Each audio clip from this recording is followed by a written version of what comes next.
This here is the fairly recently released Fender Vintera 2 Road-Worn Jazzmaster. There is absolutely nothing wrong with it. I can definitively say that I don't feel the need to change a single thing on this guitar. But I gotta say, modifying a perfectly good guitar is very fun, so I'm going to make 3 changes to this bad boy. Let's do it. Welcome to Get Offset. My name is Emily and I think you look great with or without makeup. I am wearing makeup. I wasn't planning on it, but then I started this video the first time and thought, but you look great. So what are we going to do with this beautiful guitar today? I have 3 things planned in no particular order. By the way, if you want to skip around, check out the timestamps in the video description. I might also have some general affiliate links or reverb.com affiliate links. But first, disclosures. Fender sent me this Jazzmaster for my full demo, which you can find on this channel on YouTube. For the other products, I'll let you know which things I bought with my own money and which were sent in exchange or hope of a feature. I'll start with what ought to be the easiest swap, the Tuffset bridge. I've seen these all over the internet for a few years, but I haven't had the chance to try one out until pretty recently. Tuffset reached out to me a few months ago and asked if I wanted to see what this bridge is all about. So of course I said yes. And this is really the first opportunity I feel like I've had since that conversation to install this in a guitar. I wanted to do it on a guitar that already has or still has that traditional Jazzmaster vintage style bridge, which is probably mostly misunderstood, but also a lot of people, myself included, don't really love it. The Tuffset bridge, and I believe this is the original version of it, is, quote, a rocking bridge with vintage vibrato action. It has a patented saddle adjustment and locking system, and for you bass 6 players, they also have a wider version for you. I have not even opened this up. Let's do that together. Ooh! It's the brass version. Not sure how well you can see that, but there it is. That's really, really nice. That's gonna look so good with this anodized gold aluminum guard. Oh, that's hot. Yep, I'm excited for this. So this appeals to me because they promise no modifications are necessary, which isn't always the case with these nicer aftermarket Jazzmaster bridges. Next is a piece of gear I was sent in exchange for a video, the Fountain City Guitar Works Staplemaster pickups. I got to play a set of these at the Fretboard Summit back in August, but I'm really excited to be able to spend some actual time with them. Let me grab that real quick. So these shipped with foam and screws, which I definitely appreciate, but isn't that striking? I'm not so familiar with the 1950s staple P90 pickups, but these promise to deliver both clarity and muscle, delivering, quote, hi-fi articulation without losing the grit and punch that made the original famous. I know I said deliver twice. Sorry about that. Again, these are super striking visually. They came with screws and foam, and I think it'll be, you know, extra fun to have something kind of odd and unique in this extremely vintage correct guitar. And you know, it's been a long time since I've had a Jazzmaster with P90 style pickups, but that's a story for another time. Last but not least, this is the Staplemaster. I purchased it at the Fretboard Summit from Shelby at Black Bottom back in August. Again, it's a palm style bender that works with a traditional Jazzmaster vibrato system. I really feel like this was made for me because I already have 2 guitars that have B benders on them. Both of those are Telecaster styles, which is more traditional. So I might try putting this on the G string instead of the B string. This is certainly the most unique mod I'll be doing on this guitar, and it's one that I've never done before. So I am a little bit nervous. I've swapped bridges and pickups, but I haven't even installed a palm style bender on a Telecaster, much less a Jazzmaster. But at least I know I can call Shelby if I have any questions. But it's supposed to go behind the bridge and in front of the rest of the vibrato system, so you can still use your vibrato system and the bender, which I think is super cool. There are some little levers on there that enable you to tune the pitch bend. For a B bender, a whole step is most common. For G benders, I think people will have done it both ways. Yeah, but being able to adjust that manually, the amount of the pitch, and tuning it specifically, that's very, very important and cool. And it's my understanding that if I really enjoy this, I can buy more of those little arms. So yeah, it also comes with a few different length arms. That's this part right here. So we'll see what we like. We'll see how it feels. And I'm really excited. And before anybody gets mad, most of these should be non-destructive mods. I think I have to do some screwing in on this one, but I'm not entirely sure. I will find out though. We just don't know yet. Does it go there? I think I might not have to. In fact, I think it might just go right there where those two screws already are, but we will find out. Anyway, let's go ahead and get into the installation part of this video. And remember to check out those chapter links in the video description if you want to skip to a specific part, like hearing the pickups or watching the install of the Staplemaster. All right, we are gonna install these today.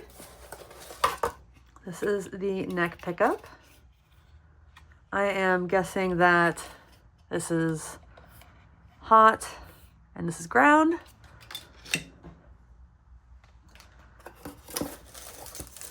I don't think I'm going to need the screws. I might need the foam.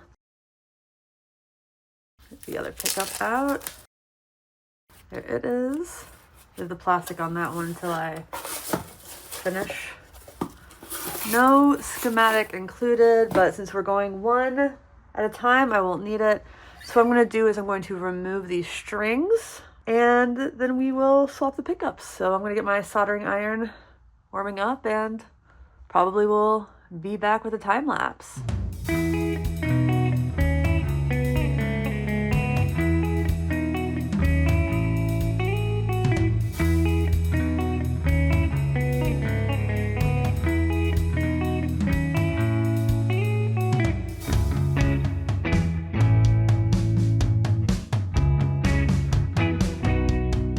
Well, this is the inside of the Vintera 2 road-worn Jazzmaster. Not too much going on. There's the pickup. The original pickup, I mean. You can see that wind and quite a good deal of foam on the bottom of these pickups. Kind of a surprising amount, honestly. What I think I'm going to do is remove this ground and then reground and then just do the pickups one at a time. This is, you know, something I don't always do. And just because, you know, the leads are, you can't see that, but the leads are the same color on both. I just want to make sure I'm not wiring it up backwards. I'm pretty sure the neck hot goes there, but I just want to make sure I can trace it correctly. And the neck ground seems to be grounded to not the switch. It's going all the way down to the back of that pot. And then this bridge hot seems to be going to the switch. I feel like this is pretty standard stuff, but might bear mentioning. So yeah, I'm going to put the guitar down and rewire this. Look at that capacitor though. Big boy.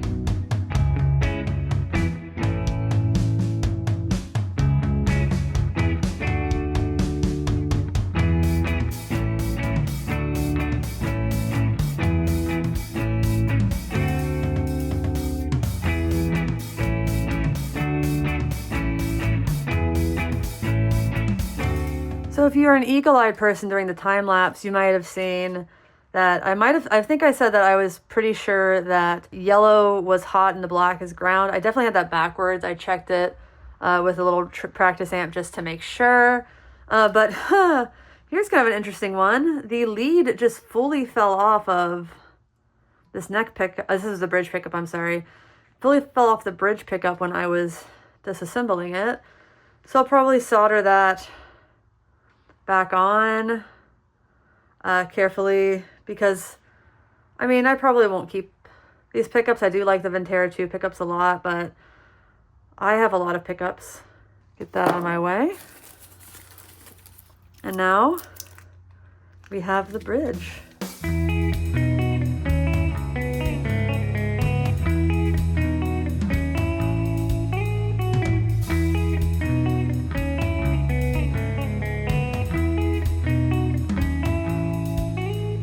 Got everything soldered in.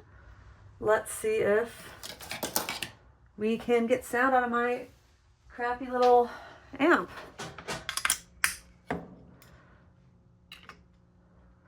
That's the neck, can't hear it. That works, both positions. Have a hilarious amount of reverb on that.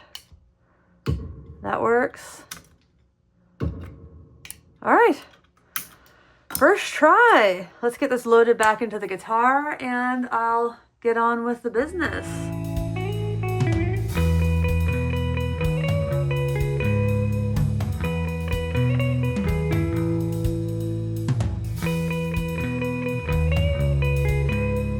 Okay, well, we have functioning pickups, so I went ahead and tested it out. Let's go ahead and install this gorgeous bridge here. Should be the easiest part of this whole experience. It also comes with some Allen wrenches, because we will need to do some intonation work on this. Little installation guide, a little anatomy. I love a little exploding diagram. Remove old bass, install and set post height. So it says that I might want to try roughly matching the post lengths of the old bridge to the new one. So maybe I'll do that. So yeah, we can see that the old bridge is radiused and the Tuffset bridge presently is not radiused. So I can't finish the setup of this until I also install this, which is the B-bender. But the reason I had to remove the strings is because I need to feed the string I plan on using through the end here. So I just got rid of all the strings because I didn't think I had a matching set. So what I'm noticing is that the original bridge is set quite high. So I suppose I'll have to adjust that. So these screws here are just dust covers. So I'll take those off while I do the adjustments.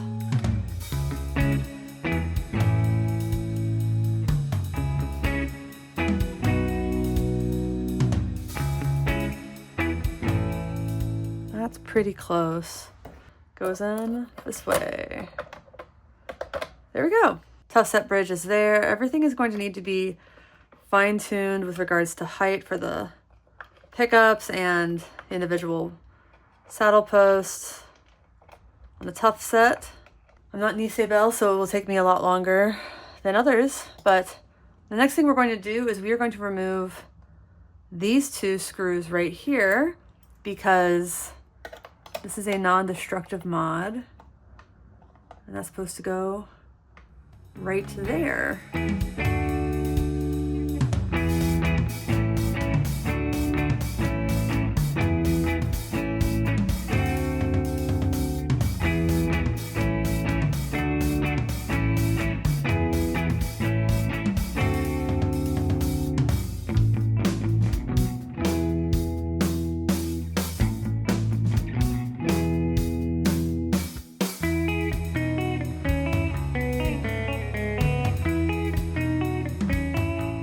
Okay, I've installed everything except for the B string because the B string is going to go in here.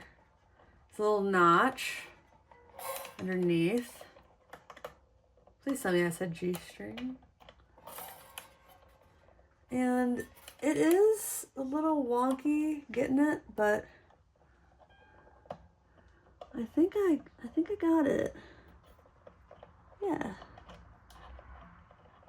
Yeah, okay, cool. That's that. You few in there.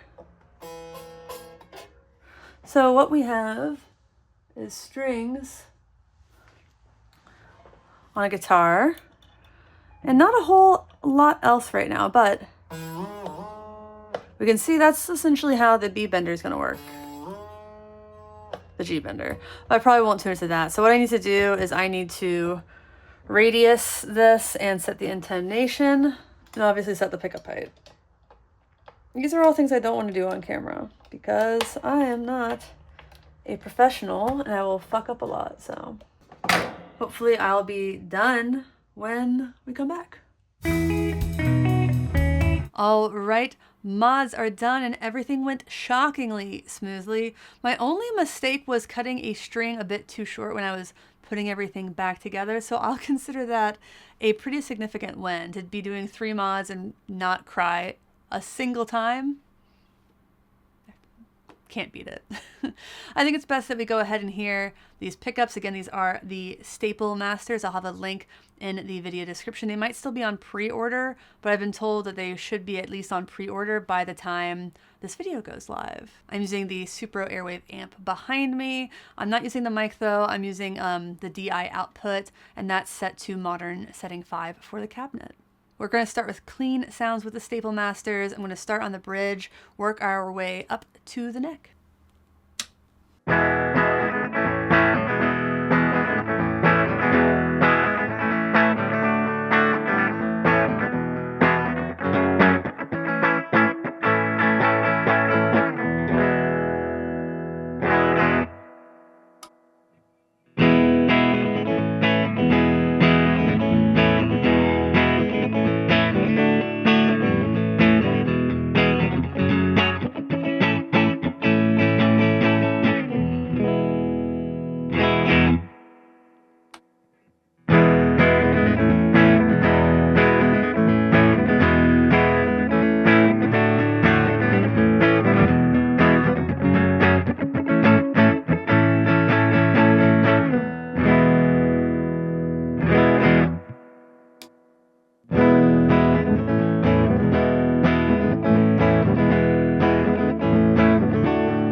Already, these just sound great.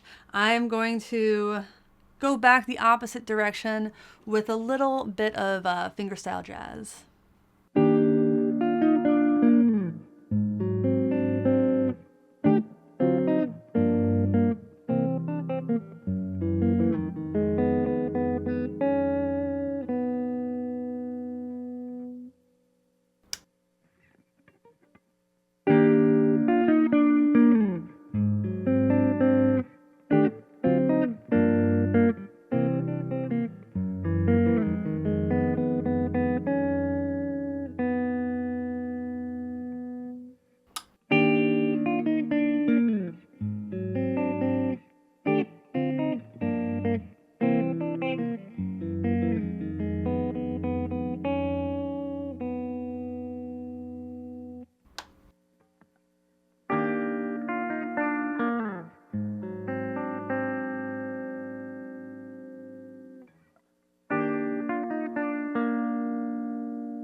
And by the way, the vibrato still works with the Staplemaster, but the string that the Staplemaster is bending, in my case the G, that's the only one that's not going to be affected. I don't think it sounds weird or anything,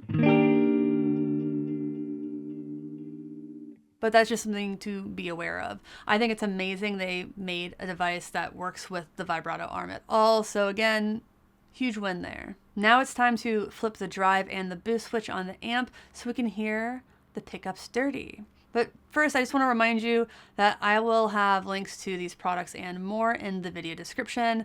Some of those will be affiliate links, those will be marked, but using the affiliate links, it doesn't cost you any extra money, but a small portion of each sale made after clicking those links gets shared with me. Using them is a great way to support this channel doing things that, let's be honest with ourselves and each other, we were probably going to do anyway. We'll start again in the bridge position.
Still getting used to the bender, but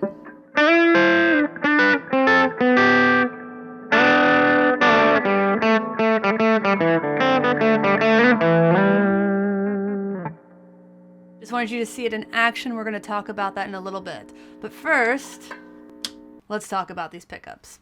I don't know what else to say about them other than I'm not sure I've ever played anything quite like them. They have plenty of beef, are shockingly articulate, and have a lot of treble and life to them. They feel very rich. I've heard that Staple P90s can be bright, but even though I do like it with the treble rolled down some, I don't find them overly bright. They're not shrill. They're just really lovely. Again, they can mellow out a lot with the rollback of the tone knob, but honestly, I think they're just killer. They look cool. They sound supremely unique, and I'm really glad that I got to spend some more time with them. I want to throw on the fuzz in a second because I specifically wanted to hear the rhythm circuit with fuzz, but let's talk about the Tuffset bridge really quickly. Right there.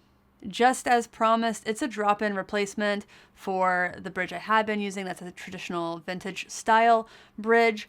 I didn't need to make a single adjustment to this guitar to install the Tuffset. I just took out the old bridge, tried to match the height on the posts, dropped the Tuffset in, and did a little setup. A quick and dirty little setup. It probably needs a little bit more fine-tuning. It's definitely a unique operation, but I found that the instructions were perfectly clear, and I didn't have any notable problems setting it up. So far, it's a 10 out of 10. And one last thing before we hear this through some fuzz, the Staplemaster, that's the palm style bender. I think I set it up 90% right. It wasn't hard at all. Again, just like I thought when I got it. I had a little bit of worry when I actually looked at it, but I didn't have to drill any holes. I didn't have to modify anything. I watched an installation video on YouTube and figured it out well enough.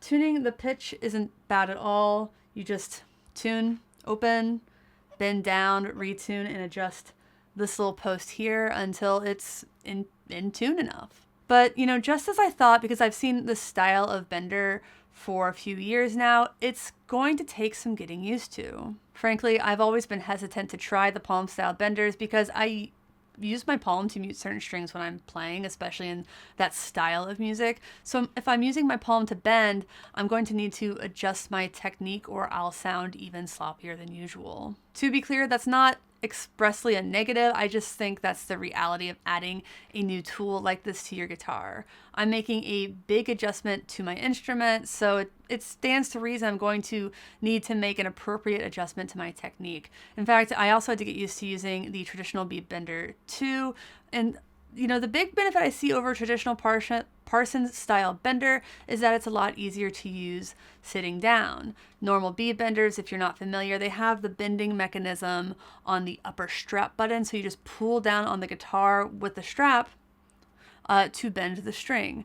In that case, the adjustment I had to make was not ever pulling down on my neck and just keeping a light touch, which isn't something I realized I did until I got a Parsons style bead bender. This doesn't have that problem. In case I didn't say this earlier, I ended up putting the bender on the G instead of the B, and I'm really liking it so far. I believe Brad Paisley also has it on the G. I think I'm really going to like it just even moving forward because I do a lot of bends on, well, the G, especially lower down the fretboard, where it's harder to bend, so especially with this vintage fret wire. So again, probably have a little bit more fine tuning to do, but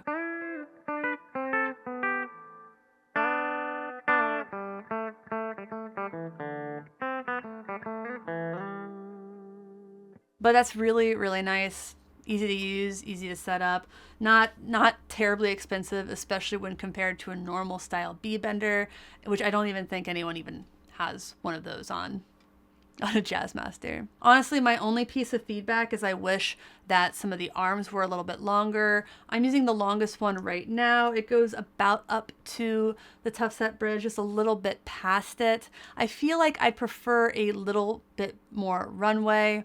Not a huge deal and probably a bit of a personal thing since my hands are a little bit smaller. Okay, let's get into the fuzz. I'm using the Benson Deep Sea Diver Fuzz Echo, and it's probably gonna sound the same on every pickup position.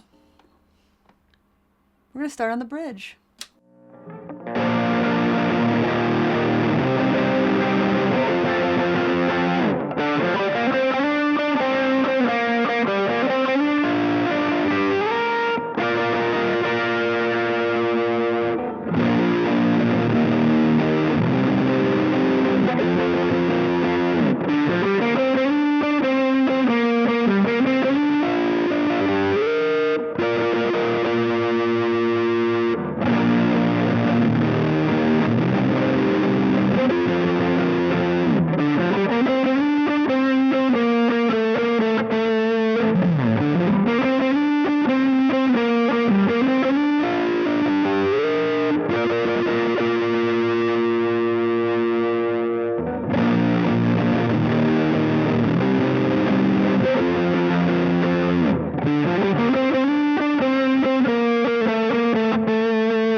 Well, that's the video. Let me know in the comments, which of these mods did you like the best and which one might you actually end up doing in your own Jazzmaster? If you like this video, check out the one on the screen where I put together a really incredible Jazzmaster using a body from No Moon Laser, pickups from Seymour Duncan, and more. Like, comment, subscribe, and all that jazz. Thanks for watching. Thanks for understanding. Until next time, my name is Emily. Goodbye.